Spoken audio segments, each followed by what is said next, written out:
Emma by Jane Austen, Chapter 10.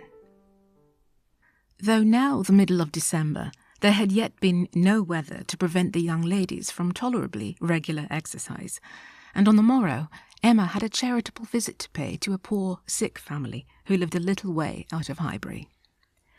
Their road to this detached cottage was down Vicarage Lane, a lane leading at right angles from the broad, though irregular, main street of the place, and, as may be inferred, containing the blessed abode of Mr. Elton. A few inferior dwellings were first to be passed, and then, about a quarter of a mile down the lane, rose the vicarage, an old and not very good house, almost as close to the road as it could be. It had no advantage of situation, but had been very much smartened up by the present proprietor, and, such as it was, there could be no possibility of the two friends passing it without a slackened pace and observing eyes. Emma's remark was, "There it is. There go you and your riddle book one of these days." And Harriet's was, "Oh, what a sweet house! How very beautiful! There are the yellow curtains that Miss Nash admires so much." "I do not often walk this way now," said Emma as they proceeded, "but then there will be an inducement, and I shall gradually get intimately acquainted with all the hedges, gates, pools, and pollards of this part of Highbury." Harriet, she found, had never in her life been inside the vicarage, and her curiosity to see it was so extreme that, considering exteriors and probabilities, Emma could only class it as a proof of love, with Mr. Elton's seeing ready wit in her. "I wish we could contrive it," said she, "but I cannot think of any tolerable pretence for going in. No servant that I want to inquire about of his housekeeper, no message from my father." She pondered, but could think of nothing. After a mutual silence of some minutes, Harriet thus began again. "I do so wonder, Miss Woodhouse, that you should not be married, or going to be married, so charming as you are." Emma laughed and replied, "My being charming, Harriet, is not quite enough to induce me to marry. I must find other people charming, one other person at least. And I am not only not going to be married at present, but have very little intention of ever marrying at all." "Ah, so you say, but I cannot believe it. I must see somebody very superior to anyone I have ever met to be tempted. Mr. Elton, you know," recollecting herself, "is out of the question, and I do not wish to see any such person. I would rather not be tempted. I cannot really change for the better. If I were to marry, I must expect to repent it." "Dear me, it is so odd to hear a woman talk so."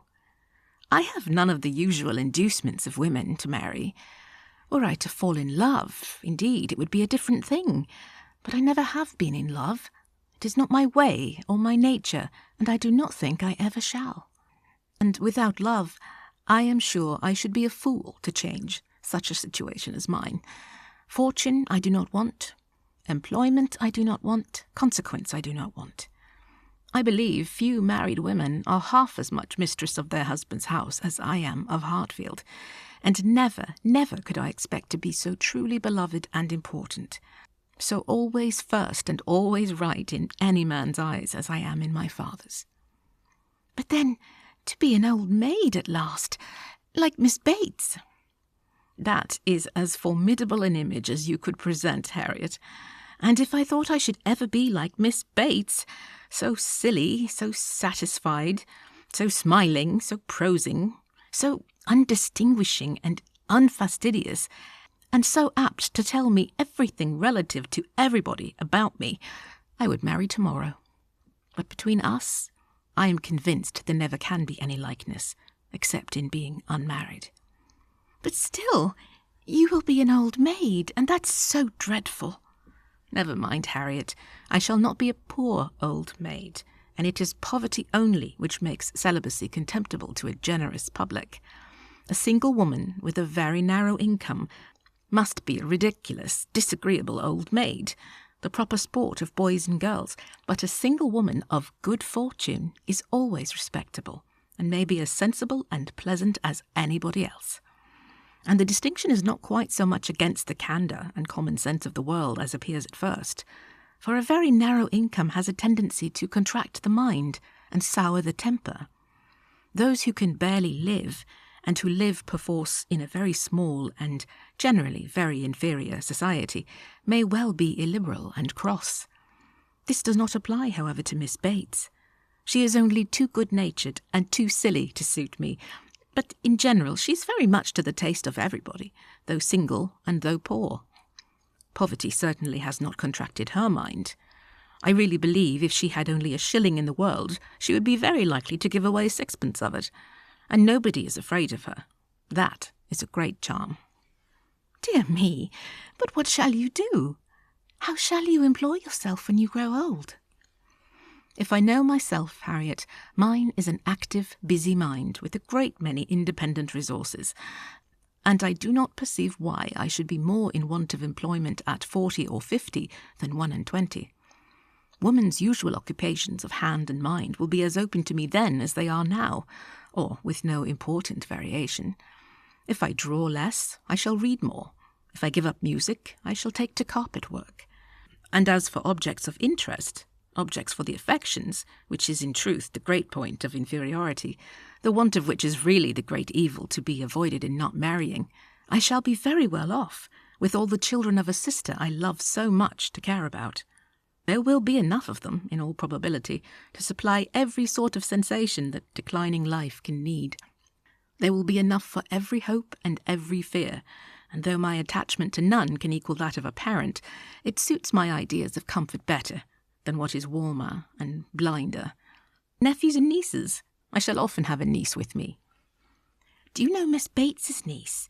That is, I know you must have seen her 100 times, but are you acquainted? Oh, yes. We are always forced to be acquainted whenever she comes to Highbury. By the by, that is almost enough to put one out of conceit with a niece. Heaven forbid, at last, that I should ever bore people half so much about all the Knightleys together as she does about Jane Fairfax. One is sick of the very name of Jane Fairfax. Every letter from her is read 40 times over. Her compliments to all friends go round and round again, and if she does but send her aunt the pattern of a stomacher, or knit a pair of garters for her grandmother, one hears of nothing else for a month. I wish Jane Fairfax very well, but she tires me to death. They were now approaching the cottage, and all idle topics were superseded. Emma was very compassionate, and the distresses of the poor were as sure of relief from her personal attention and kindness, her counsel and her patience, as from her purse. She understood their ways, could allow for their ignorance and their temptations, had no romantic expectations of extraordinary virtue from those for whom education had done so little, entered into their troubles with ready sympathy, and always gave her assistance with as much intelligence as goodwill. In the present instance, it was sickness and poverty together which she came to visit, and after remaining there as long as she could give comfort or advice, she quitted the cottage with such an impression of the scene as made her say to Harriet as they walked away, "These are the sights, Harriet, to do one good. How trifling they make everything else appear.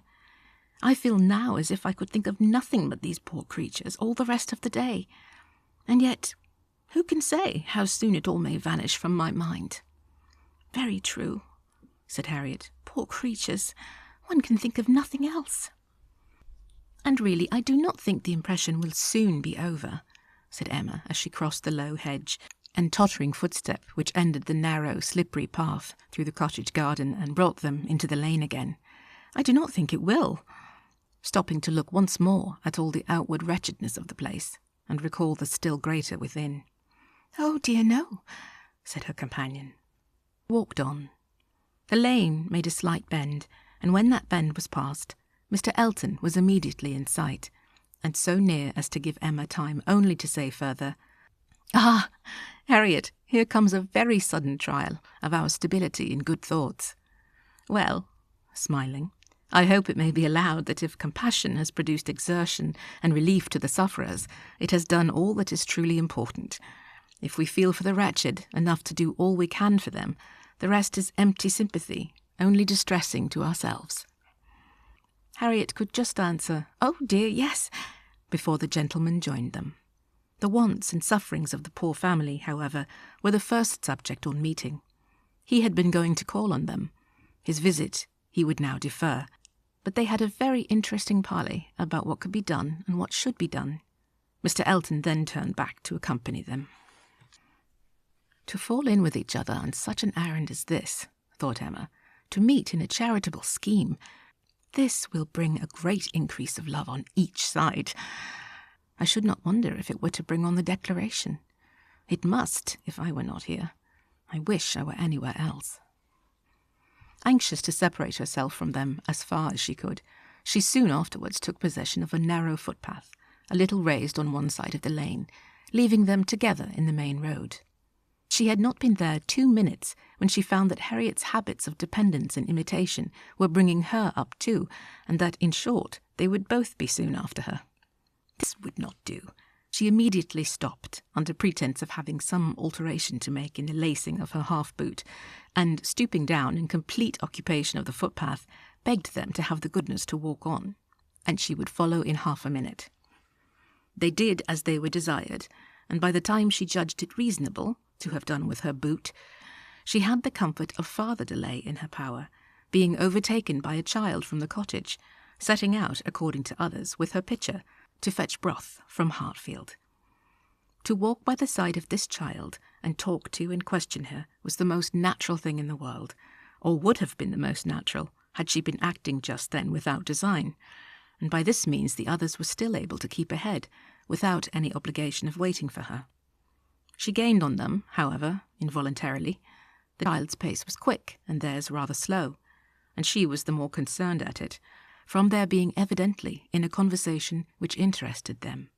Mr. Elton was speaking with animation, Harriet listening with a very pleased attention, and Emma, having sent the child on, was beginning to think how she might draw back a little more, when they both looked around, and she was obliged to join them.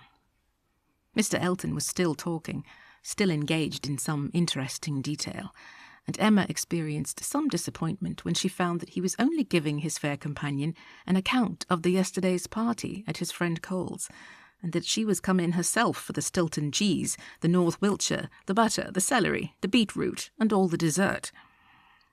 This would soon have led to something better, of course, was her consoling reflection. Anything interests between those who love, and anything will serve as introduction to what is near the heart. If I could but have kept longer away. They now walked on together quietly, till within view of the vicarage pales, when a sudden resolution of at least getting Harriet into the house made her again find something very much amiss about her boot, and fall behind to arrange it once more. She then broke the lace off short, and, dexterously throwing it into a ditch, was presently obliged to entreat them to stop, and acknowledged her inability to put herself to rights, so as to be able to walk home in tolerable comfort. "Part of my lace is gone," said she, "and I do not know how I am to contrive. I really am a most troublesome companion to you both, but I hope I am not often so ill-equipped. Mr. Elton, I must beg leave to stop at your house and ask your housekeeper for a bit of riband or string, or anything just to keep my boot on." Mr. Elton looked all happiness at this proposition, and nothing could exceed his alertness and attention in conducting them into his house, and endeavouring to make everything appear to advantage. The room they were taken into was the one he chiefly occupied, and, looking forwards, behind it was another, with which it immediately communicated. The door between them was open, and Emma passed into it with the housekeeper, to receive her assistance in the most comfortable manner. She was obliged to leave the door ajar as she found it, but she fully intended that Mr. Elton should close it. It was not closed, however. It still remained ajar, but by engaging the housekeeper in incessant conversation, she hoped to make it practicable for him to choose his own subject in the adjoining room. It could be protracted no longer. She was then obliged to be finished, and make her appearance. The lovers were standing together at one of the windows. It had a most favourable aspect, and for half a minute Emma felt the glory of having schemed successfully. But it would not do. He had not come to the point. He had been most agreeable, most delightful, He had told Harriet that he had seen them go by and had purposely followed them. Other little gallantries and allusions had been dropped, but nothing serious. Cautious, very cautious, thought Emma. He advances inch by inch, and will hazard nothing till he believes himself secure. Still, however, though everything had not been accomplished by her ingenious device, she could not but flatter herself that it had been the occasion of much present enjoyment to both, and must be leading them forward to the great event.